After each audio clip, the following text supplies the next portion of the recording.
Hello students, electrical machines में आज हम मोस्ट इंपॉर्टेंट टॉपिक के बारे में पढ़ने जा रहे हैं जो कि है थ्री फेज इंडक्शन मोटर। अब सबसे पहले तो हम थ्री फेज इंडक्शन मोटर का कंस्ट्रक्शन देखेंगे, उसका वर्किंग प्रिंसिपल देखेंगे, पूरा कंसेप्ट अच्छे से समझेंगे और अंत में ये भी देखेंगे कि इसे क्यों इंडक्शन मोटर कहा जाता है। और बाद में एग्जाम में ये सारी चीज कैसे लिख के आनी है वो बोर्ड पे लिखी हुई है। डिस्क्रिप्शन बॉक्स से पीडीएफ नोट्स की लिंक डाउनलोड कर देना, जिससे करके फुल मार्क्स मिल जाएंगे। So I hope you are ready with your pen and paper. So without wasting much time let us start this video. अब ये जो थ्री फेज इंडक्शन मोटर जो है वो सामने से देखने पर ऐसा कुछ होता है, या फिर ये थ्री फेज इंडक्शन मोटर का क्रॉस सेक्शन व्यू ऐसा भी कंसीडर कर सकते हैं। ये मोटर के अंदर दो मेन पार्ट होते हैं। पहला होता है स्टेटर। स्टेटर यानी ये बाहर का जो ऑरेंज कलर का जो दिख रहा है उसे स्टेटर बोलते हैं। स्टेटर यानी ऐसा पार्ट जो रेस्ट पे होता है, ठीक है। तो ये हो गया हमारा स्टेटर और उसके अंदर हम रोटर डालते हैं जो घूमता रहता है, ठीक है। अगर हम इलेक्ट्रिसिटी ऑन करते हैं तो ये घूमना शुरू हो जाता है। तो अब समझ लेते हैं कि कैसे ये घूमता है। अंदर का पार्ट जब स्टेटर को हम करंट देते हैं तब, तो ये बाहर का पार्ट हो गया हमारा स्टेटर। अब स्टेटर के अंदर कुछ वाइंडिंग्स होती है। यहाँ पे हम थ्री फेज इंडक्शन मोटर की बात कर रहे हैं तो आर वाई और बी की वाइंडिंग हमें लेनी होगी।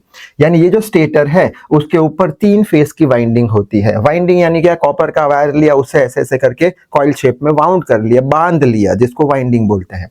तो ये हमारा स्टेटर है, उस पर हमने आर फेज की वाइंडिंग ले ली। यहाँ पे आर फेज की वाइंडिंग, सामने एग्जैक्ट इसके आर डैश फेज की वाइंडिंग, ठीक है। उसी तरीके से यहाँ पे वाई फेज की वाइंडिंग, उसके सामने वाई डैश फेज की वाइंडिंग, यहाँ पे बी फेज की वाइंडिंग, उसके सामने बी डैश फेज की वाइंडिंग, ठीक है। इतने तक समझ में आ गया कंस्ट्रक्शन। अब हम क्या करते हैं कि स्विच ऑन करते हैं मोटर की। तो स्विच ऑन करेंगे यानी कि हम स्टेटर को थ्री फेज एसी सप्लाई दे रहे हैं। यानी स्टेटर को हम क्या दे रहे हैं, बाहर के पार्ट को, स्टेशनरी पार्ट को हम क्या दे रहे हैं, एसी करंट दे रहे हैं। एसी यानी क्या, अल्टरनेटिंग करंट। अल्टरनेटिंग करंट क्या होता है, जो समय के साथ अपनी डायरेक्शन चेंज करता रहता है। यानी मैक्सिमम होगा, फिर डिक्रीज होगा, फिर जीरो होगा, फिर मैक्सिमम होगा, नेगेटिव डायरेक्शन में डिक्रीज होगा, फिर जीरो होगा। यानी ये जो एसी करंट है वो कैसा करंट है, चेंजिंग करंट है, वेरिएबल करंट है, ठीक है। तो ऐसा वेरिएबल करंट हम स्टेटर को देंगे। अगर स्टेटर को वेरिएबल करंट दिया तो ये सारा जो करंट है वो इसकी जो वाइंडिंग्स है स्टेटर की उसमें भी जाने वाला है। यानी कि वाइंडिंग के अंदर भी कैसा करंट आ चुका है, वेरिएबल करंट आ चुका है, चेंज होता हुआ वेरिएबल करंट आ चुका है। अब वायर के अंदर करंट है तो हमें पता है ऑर्स्टेड सर ने क्या बोला था कि अगर वायर में से हम करंट पास कराते हैं तो वो वायर अपने आसपास मैग्नेटिक फील्ड बना देता है। यानी वो वायर मैग्नेट बन जाता है, तभी तो मैग्नेटिक फील्ड आएगी, ठीक है। यानी वायर में से करंट पास किया तो अपने पास मैग्नेटिक फील्ड बना देगा। यानी वायर भी मैग्नेट बन चुका है। In short, magnet he magnetic field बनाता है। तो अब यहाँ पे वाइंडिंग्स में कैसा करंट है, हमारा वेरिएबल करंट है। अब करंट है तो वाइंडिंग के आसपास क्या बनना शुरू हो गया है, मैग्नेटिक फील्ड। यानी यहाँ पे मैग्नेटिक फील्ड बनना शुरू हो गया है। क्यों? क्योंकि ये मैग्नेट बन चुका, ये भी मैग्नेट बन चुका, ये भी मैग्नेट बन चुका। वेरिएबल करंट के कारण या फिर करंट के कारण अब यहाँ पे मैग्नेटिक फील्ड आ चुकी है। वो मैग्नेटिक फील्ड कैसी है, वेरिएबल है। क्यों वेरिएबल बोला? क्योंकि ये फील्ड कहां से आई, करंट से आई। करंट कैसा है, एसी करंट कैसा है, वेरिएबल है। तो वेरिएबल करंट ने वेरिएबल मैग्नेटिक फील्ड बना दी। तो इतनी बात समझ में आ चुकी है, ठीक है। यानी वेरिएबल मैग्नेटिक फील्ड आ चुकी है। अब अगर करंट की बात करें, आर वाई बी फेज की करंट की बात करें तो ग्राफ हम बहुत बार पढ़ चुके हैं। ऐसे करके आर फेज का, फिर बाद में बी फेज उससे 120 पीछे तो 120 ऐसे, फिर वाई फेज, फिर बी फेज उससे भी 120 पीछे। यानी यहां से करंट वो फ्लो होता है, ठीक है। यानी सबसे पहले आर फेज में करंट मैक्सिमम होगा, फिर वाई फेज में करंट मैक्सिमम होगा, फिर बी फेज में करंट मैक्सिमम होगा, ठीक है। और हमें पता है करंट जो है वो किसके प्रपोर्शन में है, मैग्नेटिक फील्ड के प्रपोर्शन में है। यानी पहले आर फेज में करंट मैक्सिमम हुआ तो आर फेज में मैग्नेटिक फील्ड भी मैक्सिमम होगा। जब आर फेज में मैग्नेटिक फील्ड मैक्सिमम है तो बाकी के दोनों फेज में मैग्नेटिक फील्ड जीरो है या ना के बराबर है।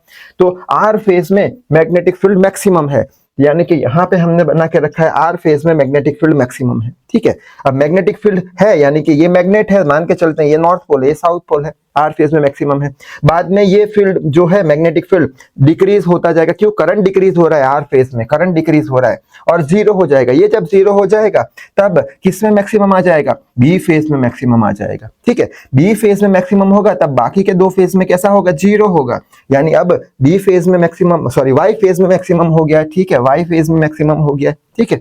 बाद में वाई फेज में मैक्सिमम होकर डिक्रीज होकर जीरो हो जाएगा, जीरो हो जाएगा, तब बी फेज में मैक्सिमम हो जाएगा, ये बी फेज का करंट मैक्सिमम हो जाएगा। तो ये जो है डिक्रीज होकर जीरो हो गया, फिर ऐसे करके मैक्सिमम हो जाएगा। यानी कि यहाँ पे एक्चुअल में क्या हो रहा है, पहले आर फेज में मैक्सिमम मैग्नेटिक फील्ड की वो करंट मैक्सिमम था, फिर वो डिक्रीज होकर जीरो हो गया, फिर वाई फेज में मैक्सिमम करंट आया यानी मैक्सिमम फील्ड आ गया, वो डिक्रीज होकर जीरो हो गया, फिर वाई फेज में मैक्सिमम करंट आया तो मैक्सिमम मैग्नेटिक फील्ड आ गया, फिर ऐसे समझ में आ रहा है। यानी पूरा ये ऐसे ऐसे ऐसे ऐसे ऐसे यानी रोटेटिंग फील्ड इसके अंदर बनना शुरू हो गई है, जो कि कैसी है, वेरिएबल भी है और रोटेटिंग भी है। इस तरीके से बताया है। पहले ये ऐसे आर फेज में मैक्सिमम मैग्नेटिक फील्ड जीरो, फिर वाई फेज में मैक्सिमम मैग्नेटिक फील्ड ये जीरो, फिर ऐसे करके ऐसे, फिर ऐसे पूरा रोटेटिंग मैग्नेटिक फील्ड बना रहा है। So I hope rotating magnetic field कैसे बनी स्टेटर के अंदर वो बात अच्छे से समझ में आ गई होगी। ठीक है, यानी कि हमने बोला ये नॉर्थ पोल ये साउथ पोल, फिर north pole south pole, north pole south pole, यानी मैग्नेट घूम रहे हैं ऐसा भी बोल सकते हैं, या मैग्नेटिक फील्ड घूम रही है ऐसा भी हम बोल सकते हैं। ठीक है, अब ये जो हमारा स्टेटर के अंदर जो वेरिएबल रोटेटिंग फील्ड आई है उसके अंदर हम क्या रखने वाले हैं, उसके अंदर हम एक रोटर रखने वाले हैं। अब रोटर के दो टाइप आते हैं, एक स्क्विरल गेज रोटर और दूसरा आता है स्लिप रिंग रोटर। दोनों के लिए सेपरेट से वीडियो बना देंगे। थ्री फेज इंडक्शन मोटर समझने के लिए हम स्क्विरल गेज रोटर का यूज कर रहे हैं, फिलहाल के लिए स्क्विरल गेज रोटर का यूज कर रहे हैं, दोनों के लिए अलग से वीडियो बना देंगे। ठीक है, तो स्क्विरल गेज रोटर दिखने में कुछ ऐसा होता है, जिसके पास दो एंड रिंग्स होती है, एक एंड रिंग है और ये एक एंड रिंग है, दो ऐसी एंड रिंग होती है, दो ऐसी प्लेट भी मान सकते हो एंड रिंग होती है, और दोनों के बीच में बार जो होते हैं जो कि मेटल के बने होते हैं या कॉपर के बने होते हैं, उसे कंडक्टिंग बार बोलते हैं। वो कंडक्टिंग बार को दोनों एंड रिंग के बीच में शॉर्ट सर्किट किया जाता है, या फिर बोल लो दोनों के बीच में लगाया जाता है। ठीक है, तो यहाँ पे ये हमारे कंडक्टिंग बार हो गए, ये कंडक्टिंग बार को हम दो एंड रिंग के बीच में लगा देंगे, और बाद में एक शाफ्ट होता है जो शाफ्ट घूमता रहता है। ठीक है, अच्छा, तो इसको अगर हम उठा के स्टेटर के अंदर लगाएंगे तो सामने से देखने पर क्या होगा, ये मेन शाफ्ट दिखेगा हमें, ये वाला मेन शाफ्ट दिखेगा, और ये जो साइड पे दिख रहा है ये क्या है हमारे, ये है हमारे कंडक्टिंग बार्स। तो सामने से देखने पर ऐसा कुछ दिखेगा। तो आई होप बात समझ में आ गई होगी। यानी ये जो रोटर है हमने कहाँ रखा है, स्टेटर के अंदर, यानी रोटर को हमने किस में रखा है, वेरिएबल रोटेटिंग फील्ड में रख दिया है, वेरिएबल रोटेटिंग फील्ड में रख दिया है। अब ये जो हमारा स्टेटर है उसमें भी करंट बनना शुरू हो जाएगा। कैसे करंट बनना शुरू हो जाएगा, फैराडे ने क्या बोला था, अगर मैग्नेटिक फील्ड लाइन चेंज हो रही है किसी भी कंडक्टर पे तो उसका फ्लक्स चेंज होगा, फ्लक्स चेंज होगा तो d phi by d t के हिसाब से उसमें कुछ ईएमएफ इंड्यूस होगा और करंट फ्लो होना शुरू हो जाएगा। यही बात हमने ट्रांसफॉर्मर में भी देखी थी। ट्रांसफॉर्मर में क्या था, ये प्राइमरी वाइंडिंग थी, ये हमारी सेकेंडरी वाइंडिंग थी। ठीक है, इसमें हमने एसी यानी वेरिएबल करंट दिया था, तो इसमें भी करंट इंड्यूस हो गया था जिसको सेकेंडरी करंट बोलते हैं। उसी तरीके से यहाँ पे हमने स्टेटर में वेरिएबल करंट दिया, स्टेटर में वेरिएबल करंट दिया, वेरिएबल मैग्नेटिक फील्ड आई, वो वेरिएबल मैग्नेटिक फील्ड इसके साथ लिंक होगी तो इसमें भी एक करंट इंड्यूस हो जाएगा। यानी स्टेटर के अंदर क्या आ चुका है, करंट आ चुका है। ठीक है, और करंट आने के कारण अब स्टेटर भी मैग्नेटिक फील्ड बनाएगा, क्योंकि करंट आया तो मैग्नेटिक फील्ड बनाया। जब हमने थ्री फेज एसी सप्लाई दिया था वाइंडिंग्स को, तो वाइंडिंग्स ने क्या बनाया, वाइंडिंग्स ने मैग्नेटिक फील्ड बनाई। ये मैग्नेटिक फील्ड इसको दी और इसको मैग्नेटिक फील्ड दी, तो फैराडे के लॉ के हिसाब से इसमें भी अब करंट आ गया। कैसा करंट आ गया, वेरिएबल करंट आ गया। अब इसमें करंट आ गया तो ये भी मैग्नेटिक फील्ड बनाएगा। बात समझ में आ रही है, यानी अब ये भी मैग्नेट बन चुका है। ठीक है, यानी ये जो हमारा स्टेटर है उसमें दो मैग्नेटिक फील्ड है, पहली तो वाइंडिंग की वजह से और दूसरी इसके अंदर इंड्यूस हुई है रोटर के अंदर उसकी वजह से। यानी कि रोटर भी अब मैग्नेट बन चुका है। यानी रोटर के पास भी नॉर्थ पोल और साउथ पोल आ चुका है, रोटर के पास भी साउथ पोल और नॉर्थ पोल आ चुका है। ठीक है, अब साउथ पोल कौन सा, नॉर्थ पोल कौन सा, इसका साउथ पोल कौन सा, नॉर्थ पोल कौन सा, ये कैसे डिसाइड करें, तो उसके लिए हम लेंस लॉ का यूज करेंगे। लेंस लॉ क्या बोलता है, कॉस का अपोज करो, कॉस का अपोज करो, यानी जिसने तुम्हें बनाया है वही कॉस का तुम अपोज करो।